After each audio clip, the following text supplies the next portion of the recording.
రాసిన రాతలిచ్చట మార్చుతూ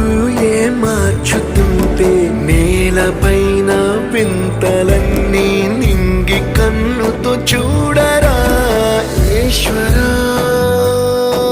పరమేశ్వరా చూడరా ఎటు చూడరా